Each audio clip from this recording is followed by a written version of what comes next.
So tell us about the time when Serch passed away and people mistook you for him. So yeah, no, I woke up and actually the first person to hit me was my dear friend Daytwan, and he had taken all these pictures and he was like, yo, please tell me it ain't true. And I didn't know what he was talking about. Like, I was like, what's not true? And he was like, please tell me, like, who is this? I'm like, it's Serch. And he called me and he's like, no. He's like, and then I was like, what are you talking about? I didn't even see the pictures. And he's like, did you look at the pictures? And I did, and there was all these murals. It was like, rest in peace, Serch. And my friend Daytwan wasn't really like connected to like graffiti like that. And I was like, oh man, my man Serch died, oh shit. So I went on Instagram and I did a post. I think it's still on there somewhere. And I said, yo, you know, rest in peace, my man. It's not me. So for all of you who might think or see it that I'm dead, I'm not dead, but rest in peace, my man.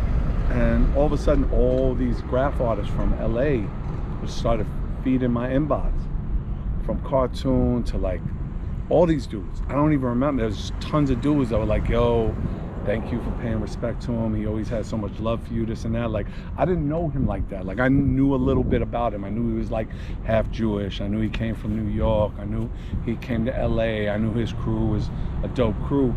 And I called my man West, and he filled me in a little bit, and like I learned a little bit. And yeah, man, it's just, you know, it's just anytime, you know, we're at an age now where it's like every week somebody dies. You know, it's like we're all on the back nine. We got more years behind us than we do ahead of us, as my man Greg Nice likes to say. So it seems like every week. So anyway, so I came here, you know, whatever, a couple of weeks ago to do the City of Hope dinner to honor Leor Cohen, and, you know, Def Jam and the 50th anniversary and City of Hope doing all this good stuff.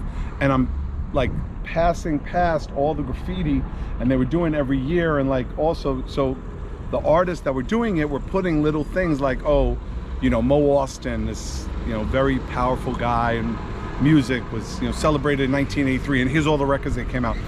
So when they went to 94, obviously it was like Illmatic. And the two dudes came up to me. I have to show you the video. They came up to me and they were like, yo, you remember when we reached out? I was like, oh, that was you. And then, you know, he gave me a pound. They told me even more about him. But yeah, man, like, rest in peace to you, brother. Like, 'cause, you know, you, it's always so, it's always weird. It's always weird when you have somebody whose name is close to yours, because there's always some association. Like, I'm sure he didn't really love being associated to me as an MC. I'm sure he would have preferred me to be as lyrical as Jay-Z. It might have been doper. But I always felt really honored to be connected to him, because my hand style, like, I'm good at bombing, but I don't have that style. I just don't possess that creativity. And I always loved that at least my name was connected to him, because he was so nice. Like, his pieces were so nice. His line style, it was so crisp.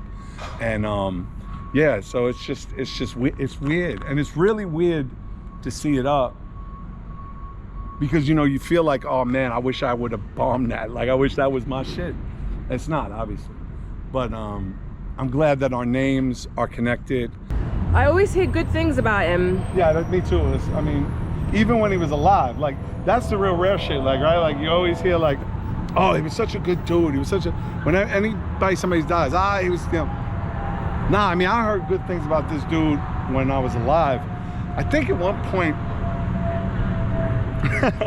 I don't know if I remember this accurately or not. I probably don't. It's probably better a story than it is a fact, but it's something I remember. I got into this frame of mind, I think, right after I started working with nonfiction. I got into this frame of mind where I didn't want anybody to have anything even close to my name. I didn't want anybody, and I think at one point I was gonna like say, yo, you gotta change your name. I think I might have thought that for like 1 second. Like, I think I might have to tell him to change his name next time I'm in LA.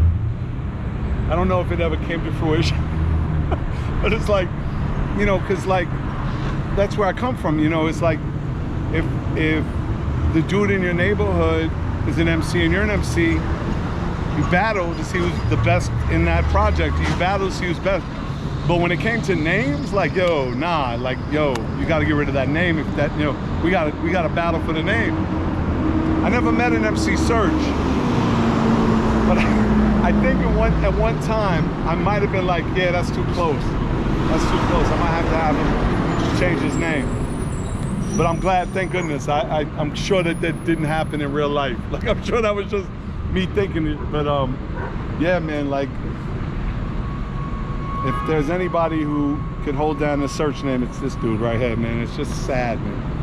It's getting old sucks. It fucking sucks. You know, when you got more years behind you than you have ahead of you, it fucking sucks. And, you know, you just want people, good people, to hopefully enjoy what's going on in the present. And then you hope that there's a place like up there where they can still enjoy it, like where their spirit, their neshama, as we say in Judaism, their neshama can be like in the world somehow, some way, and that this person, not just the energy, but this human being can feel that, like can feel the love that people have. Like, I really hope Nipsey, his energy is somewhere where he can feel his mission being accomplished, his marathon continuing.